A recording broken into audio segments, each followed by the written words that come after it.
द्वितीय वंशावली अध्याय 8। सलोमन सदाप्रभुଙ୍କ गृह ଓ ଆପଣା ଗୃହ 20 ବର୍ଷ ମଧ୍ୟରେ ନିର୍ମାଣ କଲେ। ତହିଁ ଉତ୍ତାରେ ହୁରମ ସଲୋମନକୁ ଯେ ନଗର ଦେଇଥିଲା, ସେ ସବୁ ସଲୋମନ ନିର୍ମାଣ କରି ତହିଁରେ ଇସ୍ରାଏଲ ସନ୍ତାନଗଣକୁ ବାସ କରାଇଲେ। ଅନନ୍ତର ସଲୋମନ ହମାତସୋବାକୁ ଯାଇ ତାହା ପରାସ୍ତ କଲେ। ପୁଣି ସେ ପ୍ରାନ୍ତରରେ ତଦମୋର ନଗର ଓ ହମାତରେ ଭଣ୍ଡାର ନଗର ସବୁ ନିର୍ମାଣ କଲେ। ଆହୁରି ସେ ଉପରିସ୍ଥ ବୈଥାରଣ ଓ ନିଚସ୍ଥ ବୈଥାରଣ ପ୍ରାଚୀର ବେଷ୍ଟିତ ଏହି 2 ନଗର ପ୍ରାଚୀର ଦ୍ୱାରା ଓ ଅର୍ଗଳ ସମେତ ନିର୍ମାଣ କଲେ। ଆଉ ବାଲତ ଓ ସଲୋମନଙ୍କର ସମସ୍ତ ଭଣ୍ଡାର ନଗର ଓ ଆପଣାର ରଥମାନଙ୍କ ନିମନ୍ତେ ସମସ୍ତ ନଗର ଓ ଆପଣାର ଅଶ୍ୱାରୂଢ଼ମାନଙ୍କ ନିମନ୍ତେ ସମସ୍ତ ନଗର, ପୁଣି ଜିରୁସାଲମରେ ଓ ଲିବାନନରେ ଓ ଆପଣା ଅଧିକୃତ ଦେଶର ସର୍ବତ୍ର ଆପଣାର ସନ୍ତୋଷାର୍ଥେ ଯାହା ଯାହା ନିର୍ମାଣ କରିବାକୁ ସଲୋମନ ଇଚ୍ଛା କଲେ, ତାହା ସବୁ ସେ ନିର୍ମାଣ କଲେ। ଯେଉଁମାନେ ଇସ୍ରାଏଲ ସନ୍ତାନ ନୁହନ୍ତି, ଏପରି ଯେ ସବୁ ହିତୀୟ ଓ ଇମୋରୀୟ ଓ ପରିସୀୟ ଓ ହିଦୀୟ ଓ ଜିବୁସୀୟ ଲୋକ ଅବଶିଷ୍ଟ ରହିଥିଲେ, ସେମାନଙ୍କ ଉତ୍ତାରେ ଦେଶରେ ଅବଶିଷ୍ଟ ସେମାନଙ୍କର ଯେଉଁ ସନ୍ତାନଗଣକୁ ଇସ୍ରାଏଲ ସନ୍ତାନଗଣ ବିନାଶ କରିନଥିଲେ, ସେମାନଙ୍କ ମଧ୍ୟରୁ ଆଜିଯାଏ ବେଠିକର୍ମ କରିବା ପାଇଁ ସଲୋମନ ଦାସ ସଂଗ୍ରହ କଲେ। ମାତ୍ର ସଲୋମନ ଆପଣା କର୍ମ ପାଇଁ ଇସ୍ରାଏଲ ସନ୍ତାନଗଣ ମଧ୍ୟରୁ କାହାକୁ ଦାସ କଲେ ନାହିଁ। ସେମାନେ ଯୋଦ୍ଧା ଓ ପ୍ରଧାନ ସେନାପତି, ପୁଣି ତାଙ୍କର ରଥ ଓ ଅଶ୍ୱାରୋହୀମାନଙ୍କର ଅଧ୍ୟକ୍ଷ ହୋଇଥିଲେ।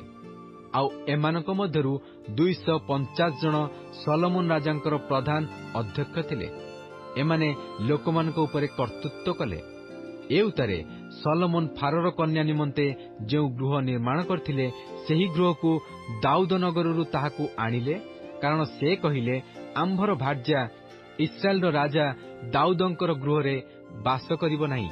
ଯେହେତୁ ଯେ ସ୍ଥାନକୁ ସଦାପ୍ରଭୁଙ୍କ ସିନ୍ଧୁକ ଆସିଅଛି, ସେ ସବୁ ସ୍ଥାନ ପବିତ୍ର।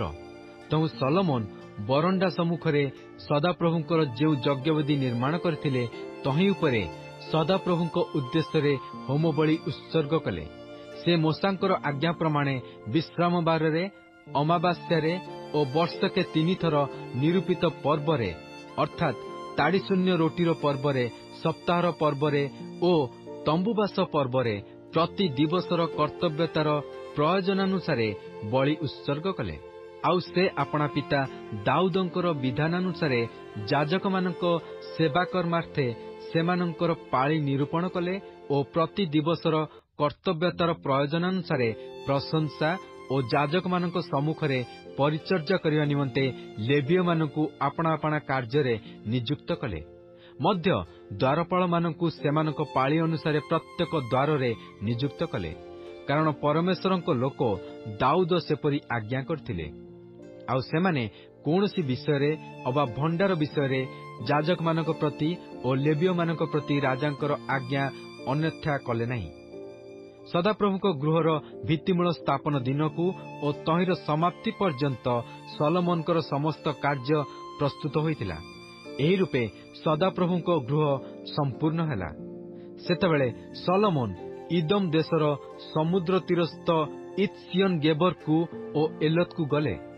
ତହୁଁ ହୁରମ ଆପଣା ଦାସମାନଙ୍କ ହସ୍ତରେ ତାଙ୍କ ନିକଟକୁ ଜାହାଜ ଓ ସାମୁଦ୍ରିକ କାର୍ଯ୍ୟ ଜାଣିଥିବା ଦାସମାନଙ୍କୁ ପଠାଇଲା।